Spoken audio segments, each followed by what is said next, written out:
Welcome to the Know Before You Go Travel Show, where we share all the latest travel tips, tricks, and insights to make your next vacation the best one yet. So sit back, relax, grab a cocktail, and enjoy the show with Penyak Travel's George Penyak and our senior travel consultant, Janet Penyak. Welcome back. Well, welcome back to us. We are back in the studio. It feels great. Hey, everyone. It's been a little while because you've been on an unbelievable bucket list trip. Yeah, it's been about 2 weeks, I think, since we've done a podcast. But happy holidays, everybody. We're back. It's holiday season. I love the holidays. This is like such an exciting time of year because you're busy. I mean, busy for us because we're traveling. We're getting Christmas gifts. We're doing stuff with family. Well, actually, we haven't started our Christmas shopping yet, but that's a whole nother story. We're Amazoning. We're going to start our Amazon today. We're going to spend time in the Amazon to get all of our Christmas gifts. Yeah, there we go. Going to the Amazon. Yes. But anyways, you had an incredible trip. We're going to do a unique twist here on the next 3 podcasts because you just got back from French Polynesia. French Polynesia, which is Tahiti, which is pretty much almost everyone's bucket list trip. Yeah. If it's not on your bucket list, you're doing something wrong because this place, you see the pictures of the overwater bungalows, you see the beautiful water and the mountains in the background. So you pretty much hit every major island in French Polynesia. Yes, so I did. It's like we got to do a series of this. So we're going to start a 3-part series. Yep. And we're going to cover Tahiti and Tikehau. Yes, which those are my first stops. Yeah. And then we'll cover 2 more places. Yeah. So. And before we jump into the episode, I just want to thank everybody for listening. Please give us a subscribe. Please give us a like, and then we would love to see a review. If you love the episode, give us a 5-star review, and feel free to share some thoughts on the Apple Podcast player as well. So thank you for your ear. We love you guys, and so let's kick the show off here. So part 1 of the bucket list series. First off, I want to say I still can't believe that I actually went and did this trip. It was amazing. But the reason why I went was I attended the 2018 Tahiti Travel Exchange, and that is where vendors from all over the world and who service the islands of Tahiti, Moorea, Bora Bora, all of French Polynesia, they all come, and it's kind of like a conference, and then they talk to travel agents about their different products and what they sell, and then you have vacation companies, also known as tour operators, that take agents over there to this exchange. And so that's what I did with Pleasant Holidays. They're one of our tour operators. Right. They're one of my biggest ones. And you have to be a high-performing agency. They don't just take anybody. So you have to be really... So we were very fortunate to be a part of it. Yeah, we got invited to go. So they took a group. It was 10 agents, including myself, and then 2 reps from Pleasant Holidays took us over there. And then we went to several different islands and then also attended the conference one day. So it was a great learning experience. I can't even tell you how much I learned, but I'll definitely be able to talk about Tahiti like no one else, I feel like. And that's why we almost have to split this up into a series of 3 different podcasts because there's so much good information that we need to share on what makes each little island different, what are the overwater bungalows like, because we get asked so many times, hey, I want to go, how much does it cost to go there? What's that like? What's the food like? What's the people like? What's the flight like?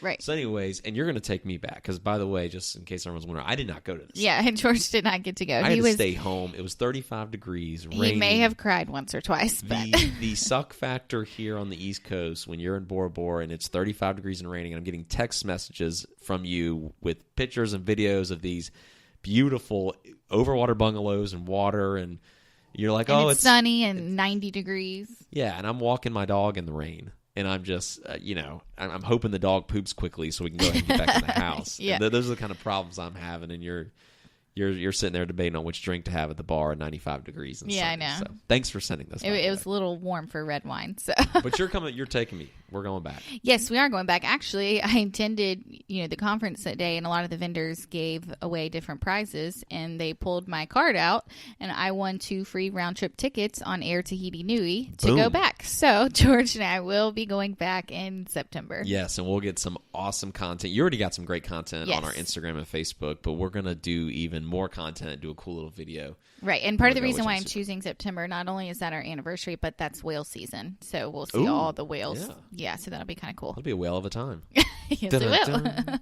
Okay, So let's start part 1 here. So real quick, on the 3-part series we're going to cover on this episode, Tahiti and Tikehau, which Tahiti's the main island. Yes. Episode 2, which we'll film later, we'll record later, is going to be more about Bora Bora, right? Or we're going to end with Bora Bora? We're going to end with Bora Bora. Oh, you so have to end with Bora Bora. Because that's the best one. All right, yes. so island number, then day 2. 2, we're going to do Moorea.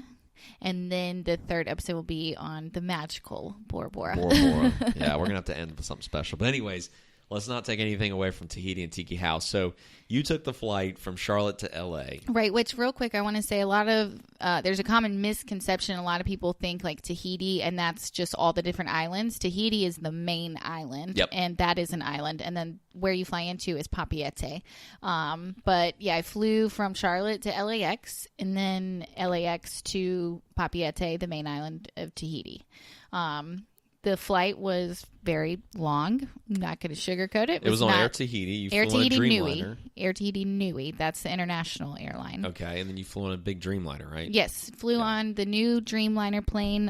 It's a Boeing 787, which I thought that was really cool. I've never been on one of those. And you were in coach, so what was that like on the newer plane? I was in the very last row of the plane. Yeah, but it was coach, but I'm sure it was still a nice experience with food and it's stuff. still So very they took care of you? nice. Yeah, they took real good care of you. They fed 2 meals to us. One of the really cool things about Air Tahiti Nui that I thought was just interesting, but all of the flight attendants, whenever you board the plane, they're all dressed very nice, like in suits and dresses, cool. Like they more look male, very professional. Right? More male flight attendants. On my flight there, it was like all male flight attendants, which I had never been on a flight like that before, so I thought that was interesting. Yeah. But after everyone boards and they take off, then they go and all the flight attendants change. And the women wear like the nice flower dresses. Oh, that's cool. Yeah. And then the men have like their pants on, and then they have like short sleeve, like flower tops. That's cool. Yeah. It's just so cool because it's like you're already being transported to the islands. So, and the food was good on the plane, right? I mean, how was the food on the plane over? Drinks? I didn't eat the dinner because I had just eaten in LA. But they served wine as well. And then, they constantly came around with water. So that was nice. And then the breakfast they had, you could either do an omelet or, I think like a crepe or something like that. And it was good. Was the wine included? Yes, it was. That's real nice. So it's all you can drink wine on the way over there? Yeah, I didn't drink any of it, but it was. Super cool. But it's a long flight and it's exhausting because we don't sleep on flights. No. We don't. It's 8.5 hours from So I watched LA. like 3 movies and I could not sleep. Yeah, I think part of it is just because you're sitting up and it's not very comfortable, and then also just the excitement of going. Yeah, And remember we went to Italy and we had the overnight flight. We thought we were going to sleep. We're like, we'll sleep on the plane. It's no big deal. No. And we told that story on the last podcast, I think, where you had the migraine. Oh, you didn't sleep well. Yeah. Anyways, I was fine this one though. Yeah. Good. But very long flight. But it's definitely worth it. Yeah, it's definitely worth it because you said you landed and you looked around, and what's one of the first things you noticed? Tell us about that experience. Yes, so the first thing I noticed was, holy crap, it is hot and humid here. I was like, my hair is not going to be straight anymore. It's about to frizz out. Another thing I noticed and I was kind of surprised about was like how developed it was, because everything that you see on TV and on the internet, everything looks very remote, but there was lots of people, lots of buildings. It was very commercialized and developed. So Tahiti, so I was pretty surprised by that. Yeah, and that's something you wouldn't think of. That's something I never thought of, because the only thing you really see featured online and stuff and in videos and pictures is how remote it is. Right. And there is some extremely remote parts, as we talked about, and we'll talk about in future episodes here. But Tahiti's, pretty developed. I was kind of surprised when you told me that. Right. It's not the what you see portrayed online or whatever when you're actually doing some research on it. So that's good to know. Yeah, I mean, it kind of reminded me of like being in, like, say, the town of Castries, St. Lucia, or like right when you land in like Montego Bay, Jamaica. There's buildings it's like everywhere. An island hub. It's like a hub for the islands. Yeah, it was just surprising because I everything I've seen, it's remote, Yeah. So it was neat though. So you landed in Tahiti, which is the main island. Then, you immediately took a puddle jumper over to Tikehau, and that's where you actually stayed at a resort and on a property, right? Well, we actually had about 5 hours between our flight from Papeete, Tahiti, over to the first island, Tikehau. So we did leave the airport for a bit. We toured one hotel, and then we went to the market. It's called like La Mariache or something like that. I can't remember, but it's where it's kind of like the market in Charleston, South Carolina. Like all these vendors set up tables. It's a street market. Yeah, so that was really neat. We got to walk around that. And then we went back to the airport for our flight over to Tikehau. Yeah, and so Tikehau, and you took the puddle jumper, which is a little prop plane. You said it was a prop plane. It just took you right over. But it's an hour flight, you said. Tikehau is apparently a very remote island that I did not know, and I had never even heard of until prior to this trip. Yeah. But yeah, took a propeller plane over on Air Tahiti. So Air Tahiti Nui is the international airline, and then Air Tahiti is the inter-island airline. And it's kind of funny because you walk up on the plane, and it's first come, first serve. You go and find an open seat. Kind of like Southwest. Well, which is why I don't like Southwest. Yeah. But just for that, I like to know where I'm sitting. But anyways, for a puddle jumper, whatever. Yeah. And it was, maybe like 20 rows on the plane, 2 seats on each side. Pretty small. Yeah, but it actually wasn't as small as I had anticipated. Yeah, so you landed, and you said the airport in Tikehau was just like a hut, right? Yeah. Talk about that a little bit.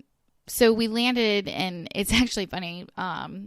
The airstrip is not very long, and so it almost looks like you're going to go off into the ocean. Oh, jeez. Yeah. So that was interesting. If you're not a good flyer, know before you go. Just be prepared. Yeah, be prepared. They will land it.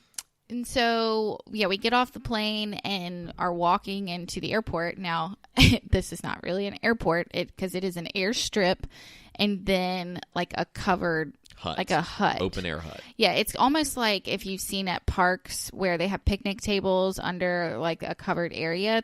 That's what it was like. That's the airport terminal. That's the airport terminal, yeah. It's all open air. So this is remote. If you want to get remote, Tikehau's where to go, right? Yeah, and there's one flight in a day and one flight out a day. Wow. So this sounds like the type of place you want to go if you just want to shut it down. Right. You don't want to be connected. You want to go very off the radar, completely off the grid. Then go to Tikehau, because there's hardly anything there. It's just you're in a remote tropical destination.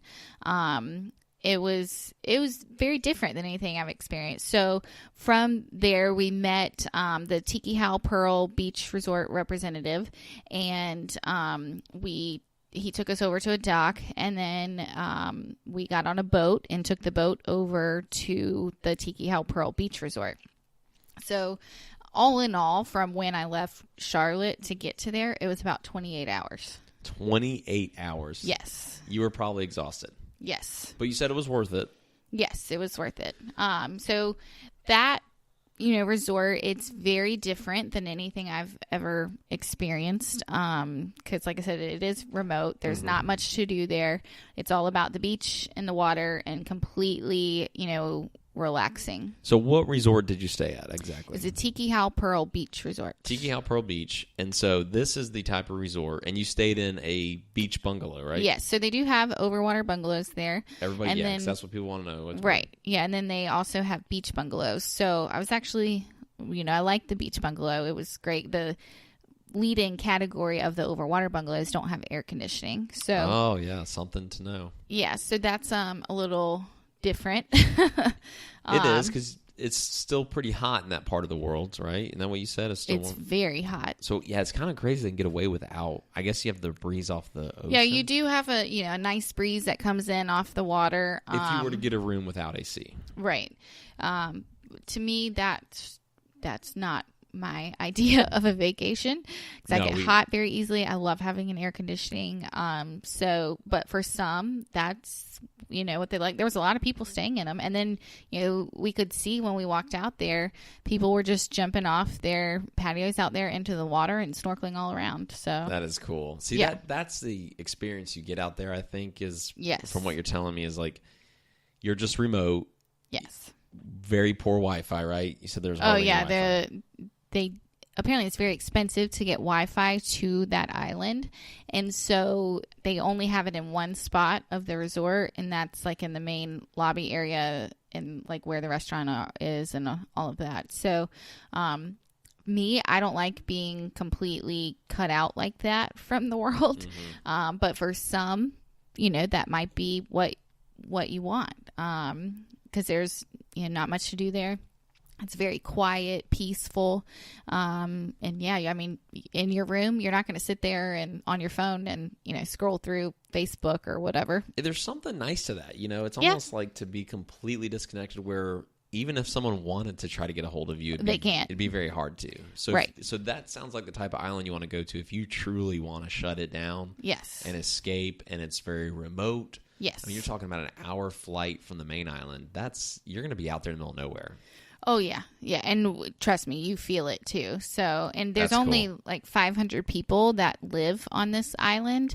And when I was there, the hotel manager said that they had not received a cargo ship in 3 weeks. And so the shelves in the grocery store were kind of empty. So to me, that's just like, whoa, I'm in a completely different part of the world here. Yeah. But the resort, they had supplies flown in from the main island. So how beautiful was the water and the scenery there in Tikehau? Oh my gosh, it was absolutely amazing. And it lived up to the pictures, right? It really did. Yeah. And you really can tell that you are in, just this remote tropical paradise. Actually, funny, I don't even think I told you this because I had forgotten about it. But on our flight leaving Tikehau to go back to the main island, there were roosters in the main cabin. In the main cabin, yeah, like somebody had them in a cage and they were cockadoodle doing. Yeah. Why? I don't know. They were taking them somewhere, I guess. It was the wildest thing. Were they overweight? Did you have a luggage fee on that? Like, no. $50? This rooster's a 60-pounder. That's exceeds our baggage limit here. Yeah, so that was, it's just a completely different experience there. So I got checked in, though, to the beach bungalow at the resort. Beautiful. It was not completely open air, but at the top of the ceiling and the roof, that was all open air. Interesting. Okay. And the bathroom was all open and outside. Whoa, what? Yeah, so the toilet was sitting outside. And there's a wall, so it's not like anybody can see you. The shower's outside. But like there's no people can just walk right by your wall and just Wow. So that's something definitely to know before you go. If you Yes. So you lose a little privacy there, right? Yes. Yeah, it's I've never stayed in an accommodation like that, so that was very different for me. That might be a deal breaker for me. Yeah, and then also like when I was standing in the bathroom, just for that one property. I know the other properties aren't like that, but yeah, I mean, there's like sand in the bathroom, like outside. You're literally outside. So this is for if you love that is very remote, and I think there's a lot of people that would love that. Yeah, I mean, it's a little more like people would like it. Yeah, like kind of rustic accommodations, I would say, or almost maybe kind of like glamping, Yeah. But one of the things I didn't like about it is when I finally was able to take a shower after, over 24 hours. I'm standing in the bathroom and I'm trying to like dry my hair and straighten it, which I eventually just gave up on the straightener there because there was no point in doing it. But it was very hot getting ready. So that I didn't really like. Because you're outside. I mean, you truly are outside. Does the sun come in if it's like, let me ask you this, if you're in the bathroom, there's no roof, I guess, is the sun? There was trees all around, so it was pretty shady? Yeah, so it was shady. Yeah. Interesting. Okay. Yeah. But you could also, then you could, they had like doors that you could pull, so then that way your bathroom and your bedroom were separate, and then there was an air conditioning. But again, you're still open air at the roof. And you had a mosquito net. Yeah, that's the first time I've had to sleep with a mosquito net around me. So every room has a mosquito net, I take it. Yes. Yeah. Yep. Every room has that. It was kind of funny when I woke up in the middle of the night to use the restroom. I'm like, oh my God, how do I get out of this thing? It's kind of funny. But the AC, I was surprised because I must say I was very worried about that. Going to bed, I was like, it's going to be so hot in here. I'm not going to be able to sleep. But at one point when I had gotten up, I got my hoodie and put my hoodie on because I was so cold. Well. Yeah, because the AC was blasting, so now, it still worked. Something to know before you go is you told me not every room category has air conditioning. Yes, so that was the lead-in overwater bungalows don't have air conditioning. Lead-in overwater bungalows, right? But then they have AC. Some deluxe ones, and those have AC, and then the beach bungalows have the AC. I can see people booking online or something and getting there and just assuming it has air conditioning because that's right, and that would be. Yeah, that would be a little bit of a disappointment. Right? Yeah, it'd be disappointment if you're like, oh, I assumed everywhere had AC and like, still no AC. Yeah, here. No. But the grounds at that resort were amazing. They were beautiful. After dinner, we went out because the manager told us to go out where the overwater bungalows are that have air conditioning, and look for the sharks out there. And they actually say at this resort, you're not supposed to get in the water from 6 p.m. to 6 a.m. because of the sharks. And noted. Right. Yeah. And so we walked out there after dinner and we did see some sharks. They weren't at that one, which I'll get into another resort later on a next episode. But they weren't very big, they were. They're black tip sharks, I think. I'm not sure what those were, but that's what you see a lot of in French Polynesia is black tip sharks. Still, but, I'm not getting in the water. I was going to say, these sharks were probably like 2 to 3 feet long. You could tell it was a shark. So big enough for me. Yep, I'm good. Yeah. I'll stay on the dry sand and with a drink in my hand. Now, one thing they did tell us was to make sure when you're there at night to look up at the sky. I have never seen so many stars in my life. That's like cool. It was amazing. There was something very peaceful about that because you just look up and it's just different. I can't even really explain it. It's just different than being here, but all the way down there in the southern hemisphere, and you look up and there's just so many stars. It was amazing. Yeah, and it sounds like there's just you're experiencing much more of nature at a resort like this because it's open air. The rooms are open air. You have it's a very remote property on a very remote island, and there's no connectivity pretty much. So it's like if you want to go shut it down, that sounds like the type of place and experience nature a little bit more. Yeah. That is super cool. Well, let me ask you this, what was the food like? Because I know a lot of people ask what the food is like. Right. How was the food? I know it's probably Polynesian food, but can you talk about a little bit at this one property? Yeah, there I actually did get a grilled chicken Caesar salad. So for lunch whenever we got there, so that was good.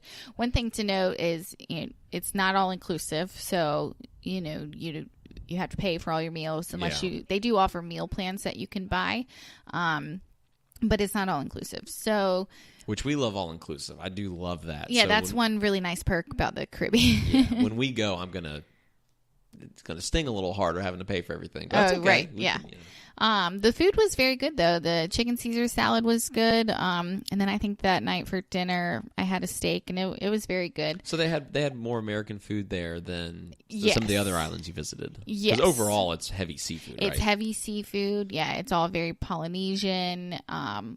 Mostly fish and pork. Wow, okay. But at this resort, actually the food was pretty good, more to my liking because I'm not a big seafood person. So see, I am. So I'll be in when we go back because we're going back next year. So you can finally take me because I was left here walking the dog. But I'll be fine because I love the seafood. I love seafood. I love fresh seafood. So I'm sure I'll be in heaven. Whereas you're going to have a little more time finding something to eat. I mean, they have plenty of options, I'm sure, but it's heavier on the seafood quality than it is elsewhere. Yes, it definitely is. But, overall the food was good. The resort was great. I think... how's the service? Oh, service was great. Was really good? Yeah, I mean, everyone's very friendly. I think I only saw one kid at the resort.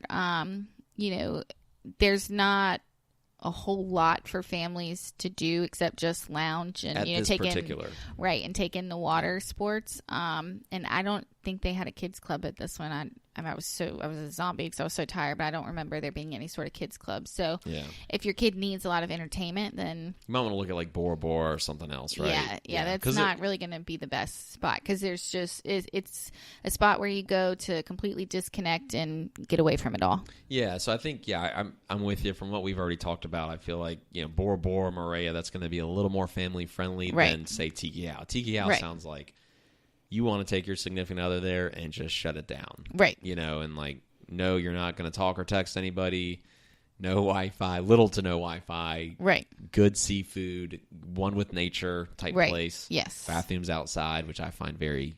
Right. And the diving here, if you're a scuba diver, the diving there is supposed to be incredible. Really? Yeah, so it's a great diving spot. So, yeah, it's all about the water. Yeah, it's all about the water. It's all about the nature. That's cool. That is cool. Yeah, a beautiful, beautiful place. For me, it's not really my cup of tea, but it was still very nice to experience it and just experience something completely different than what I would choose for myself. Yeah, because personally, we like a little more development. We like it. We don't want our bathroom outside, which I'm sure and some I need people to be do. Connected. Yeah, we like to be connected. Yeah, that's just. It's just different. It's just, but it's really cool that you went and experienced. Oh, that, absolutely. So you can talk about it. I mean, absolutely, yeah. That's why we go do these things, and I think a lot more. I mean, your good travel agents do stuff like that. I think they go to places that maybe they not necessarily would travel to themselves, but they go experience it so they can get a better understanding and help, talk about it. Help your clients out better. Right. I mean, but that's so cool. So yeah, part one, you're covering Tikehau and Tahiti, really, and we'll talk about Tahiti throughout it. That's the main. Yeah, hub. so we did. After Tikehau, then we went back to Tahiti, the main island, and had the conference there. But we stayed at the Manava Beach Resort there. It's kind of like a transit hotel. You pretty much just stay like one night coming in, or one night going out. Is that because a lot of people actually don't stay in Tahiti? That's right. So they bounce around somewhere else. So they go to that resort for just a night or two. Right. In preparation for going to somewhere else. Yeah. So we had also went over and visited the Intercontinental both days. And personally, I like that resort a lot better than the Manava Beach Resort. Okay. Yep. All the rooms were updated, and it just, I would say that Manava Beach Resort is like 3.5 stars, and the Intercontinental is like 4.5. It's just a little bit nicer in my opinion. Beautiful. They do have overwater bungalows at that property. Okay. So I personally like the Intercontinental better. Food was a little better there, right? You said the variety of options you had better. Right. Yeah. Yes. Yep. And how many stars would you give the property in Tikehau, the remote one? Probably like 3.5. That's 3.5. Okay, that's good. I mean, that's going to be a good property to go to if that's your cup of tea. Yes. Yeah. No, absolutely. Now in Tahiti, the main island, we also did a tour where we kind of drove all around the island. That's so cool. Yeah, and it was pouring rain, so we didn't really get out much, but we stopped and saw several different black sand beaches because it's a volcanic island. Oh yeah, that's cool. So all of the beaches are black sand. At least all the natural beaches. There's only one beach that is a natural white sand beach in Tahiti, and that's at the Sofitel. Okay. Yes, but that was kind of cool to see the black sand. And then, we saw a waterfall and went and saw some caves, and it was pretty cool. So Tahiti, there's a lot, obviously, because it's a more developed island. There's more stuff to do there as far as like activities maybe off the property. Yes, a lot of land activities and shopping. Like I mentioned before, you can go down to the market. So it's very cool. And one other thing I want to say is the islands of Tahiti and French Polynesia, they're very safe. So it's very safe to just go out and walk around. The shopping on your own. I mean, it's completely fine. Is it like how? So if you were to compare it to like a city, like the size of a city, maybe in the United States, to give it a comparison, Tahiti, how developed? Like I know you said it's very developed. What's a good comparison? Like if you had to compare it like a city.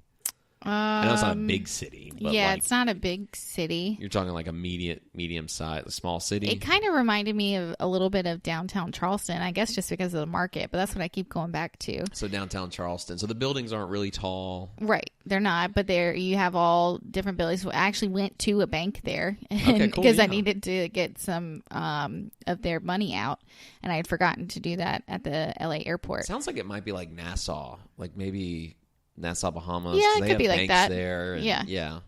But then as soon as you get off that island. I think this place is a little more safe than Nassau because I remember when we went in the bank in Nassau that one time, remember they had the armed guards there? Oh, yeah. Because of the robberies. They were packing major heat. Oh, yeah. They had like this guy AKs. had shotguns and AK. I was like, holy smokes. Yeah, because apparently that's a common thing is people robbing banks in Nassau. But it was not like that at all in Tahiti. So if you're robbing a bank in Nassau with that kind of security, you better be ready. Oh, yeah. You are probably not making it out alive. Right, They really, as they should, deter that. I mean, but yeah. I remember walking in there and I was uncomfortable because I was like, good Lord. I mean, I know. It's a little nerve-wracking. These guys are packing like the military does, yeah. but gotta protect the cash. Yeah. Now, at that market, they also had, it was kind of cool, a lot of people that are farmers or fishermen because they all had their fish laid out on ice that you could, people cool. go and get. Seafood. Oh yeah. my gosh, I would die. Yeah, so that was really interesting. So, and they had a cool little coffee shop there, so I got some coffee. So you got to eat more seafood. No, thanks. You don't like, you eat squid. You realize that calamari. You eat calamari fried. Yes. And I have to have like some marinara sauce or some ranch, something like that. That's like the And I'm not eating the bodies. It has to be either like the ringlets or, strings. I'm not going to eat the bodies, the calamari bodies.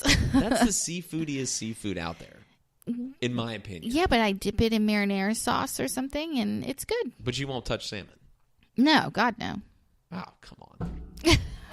See, I'll be in heaven when I go. When you take me to Tahiti and I'm gonna, because I love the seafood. Yeah, I think I actually lost a couple pounds when I was there, just because seafood's not my thing. So you'll lose weight. I'll pack it on. Yeah, there you go. I will grub all. Oh yeah, the you'll be seafood. in heaven. I'll be in heaven. I'm so looking forward to going in 2019 because we're going. Yes, in September. Yep, it's gonna be fun. So. Anyways, well, I think that pretty much covers Tikehau and a little bit of Tahiti. So, again, we're doing a 3-part series here. We'll call it the bucket list series. Right. And because we have to cover, there's so much to cover on Bora Bora. I think that is just like the most beautiful from what you always hear. My next stop was Bora Bora, and then after that, Moorea. But you always have to do Bora Bora last. We'll save the best for last. So we're gonna do next one, we'll do Moorea and talk about that, what I did there. And then we'll end with the grand finale, Bora Bora. Oh, I cannot wait to go. So when we go, we're going to stay in Bora Bora, you think? Yes. If you're definitely. So that would be a recommendation if you go and you can only go to one island, it's going to be Bora Bora. If your budget allows for that, yes. Because it is not an inexpensive trip. Because I think what drives the cost up a lot, too, is 2 things. You have the long flight, right? Right. And then it's not all-inclusive. Right. So you have to be prepared to pay pretty good rate for your room. Right. Pretty good rate for the flight. And then also, if you're going to fly that far, you might as well enjoy yourself. You're going to have to pay for food. Now, you said food and drinks were reasonable. Yeah, some of it actually was kind of reasonable. There were several different hotels that I was at, and I got in Moorea a French Bordeaux wine for $5 a glass. Oh, gosh. Which, yes, that's awesome. It's French Polynesia. It's part of France, and so they have all this really good French wine there for pretty cheap. So that was nice. This sounds like my slice of heaven. The seafood, the wine, because I love wine. Yeah, especially Bordeaux. I love Bordeaux wine. Right.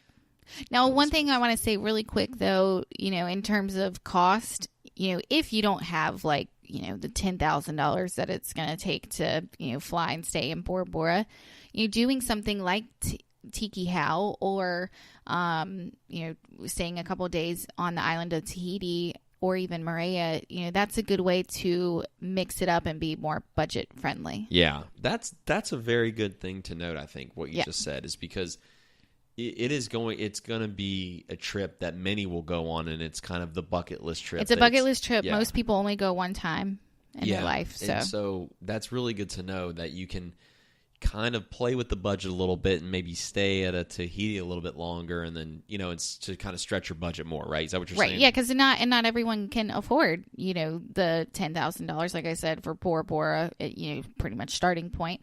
Not everyone can afford that, so a good way to that's without mix it food up. Or drinks, right? Right, we're talking exactly. $10K just to show up. Right, yeah. So a good way to still give you the whole experience of French Polynesia and, what all it has to offer is, you don't have to do Bora Bora. You can do the other islands, some of the other islands, and mix it up, and you'll still have a great experience. And they're all just as beautiful. Right, like. And you're not going to spend the cost that you would in Bora Bora. Yeah, so check out the pictures.